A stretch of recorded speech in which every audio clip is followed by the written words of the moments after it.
La contaminación ambiental. ¿Qué es la contaminación? La contaminación es la introducción de un contaminante dentro de un ambiente natural que causa inestabilidad, desorden, daño o malestar en un ecosistema, en un medio físico o en un ser vivo. Dato atípico: el contaminante puede ser una sustancia química, energía como un sonido, calor o luz, o incluso genes. La contaminación es un grave problema que se presenta en todos los países del mundo debido al rápido crecimiento urbano e industrial. Los seres humanos producimos enormes desechos residuales nocivos. Estos mismos generalmente son vertidos y diluidos en la atmósfera, en las aguas y los suelos. La principal muestra de contaminación es cómo nos vemos afectados en los problemas de salud. Este es un daño casi irreversible en la vegetación, la fauna y en el medio ambiente. La contaminación puede ser de tipo atmosférica, producida principalmente por gases como el monóxido de carbono generado por los autos. Por otra parte, la contaminación generada por basura se debe a las grandes acumulaciones de residuos desechados por los seres humanos. Dato atípico: se le llama contaminación auditiva al ruido de aviones, de industrias o ruidos de alta intensidad. Otro dato atípico es cómo la contaminación de agua es una de las más comunes debido a la liberación en ríos o mares de residuos contaminantes generados principalmente por las industrias.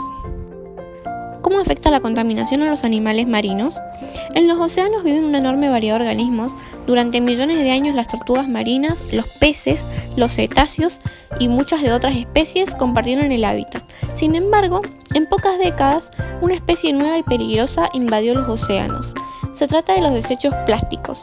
Cada año, millones de toneladas de residuos plásticos terminan en los océanos y quedan ahí por siglos.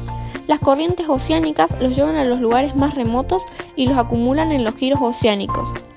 Aunque se producen a partir de recursos naturales como el petróleo, tratamos a los desechos plásticos como si fueran inútiles. Cerca del 20% de los desechos plásticos marinos se originan en actividades que se realizan en el mar.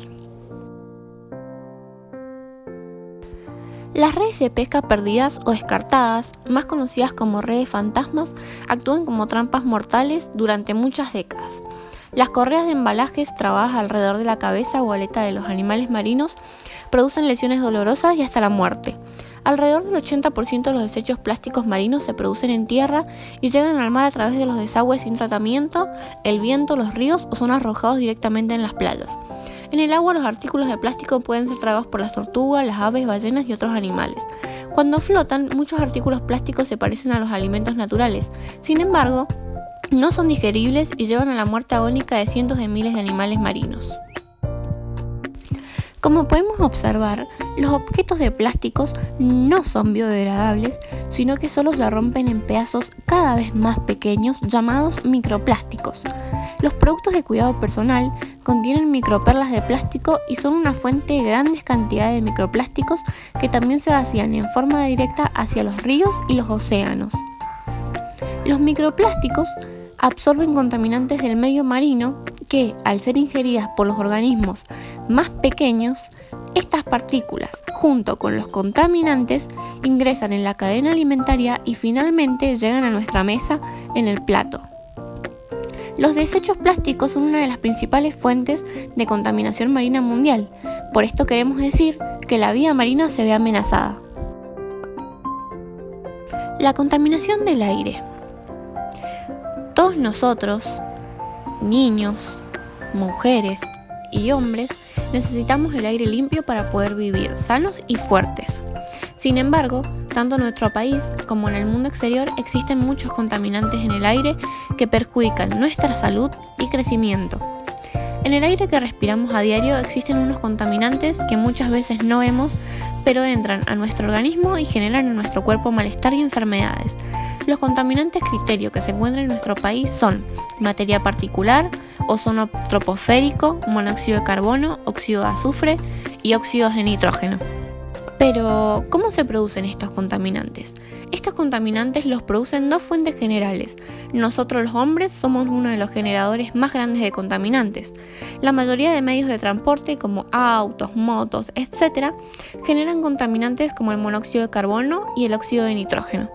A su vez, las fábricas y las industrias también emiten contaminantes altamente peligrosos para nuestro medio ambiente. Algunos procesos naturales que conocemos también producen estos contaminantes. Entre estos procesos están las actividades volcánicas, los incendios forestales y la emisión de gases por procesos digestivos de los animales, entre otros.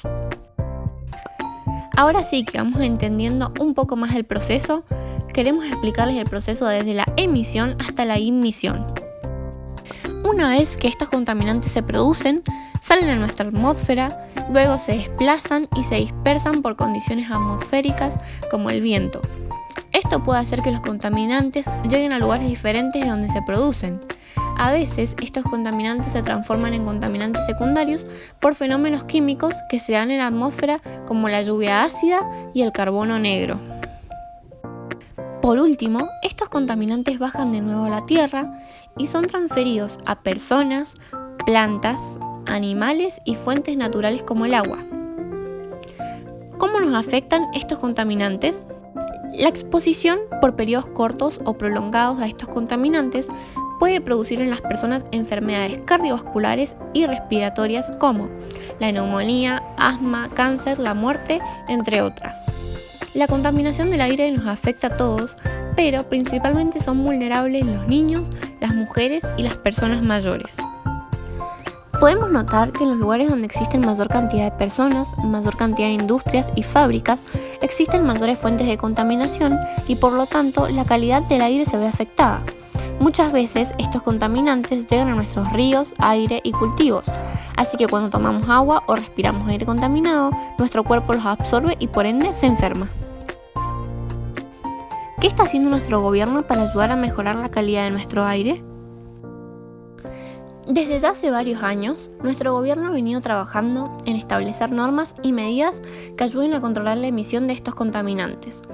Han instalado en diferentes puntos estratégicos de nuestro país unas estaciones de monitoreo donde a diario pueden revisar cómo está la calidad de nuestro aire y qué medidas pueden tomar para ayudarnos a vivir en un mejor ambiente. Estas son algunas de las estaciones que tenemos para monitorear el aire de nuestro país. Para conocer el índice de calidad de aire ICA, te queremos explicar la siguiente tabla con los distintos códigos de colores. Existen 6 rangos de valores que nos permiten determinar el estado de calidad de nuestro aire. El primer rango es el color verde, que va del valor 0 al 50. Este significa que la calidad del aire es buena. El segundo es el color amarillo y el valor va del 51 al 100. Este significa que la calidad del aire es moderada. El tercero es el color naranja, que va del valor 101 al 150. Este significa que puede ser perjudicial para cierto grupo sensible de la población. El cuarto es el color rojo, que va del valor 151 al 200. Significa que es perjudicial para toda la población. El quinto es el color morado, que va del valor 201 al 300 y significa que es muy perjudicial para toda la población. Por último tenemos el color marrón, que va desde el valor 301 al 500 y significa que es una advertencia sanitaria y que todas las personas pueden verse seriamente afectadas. Como vemos, a medida que los rangos aumentan, el riesgo de enfermarse es aún mayor.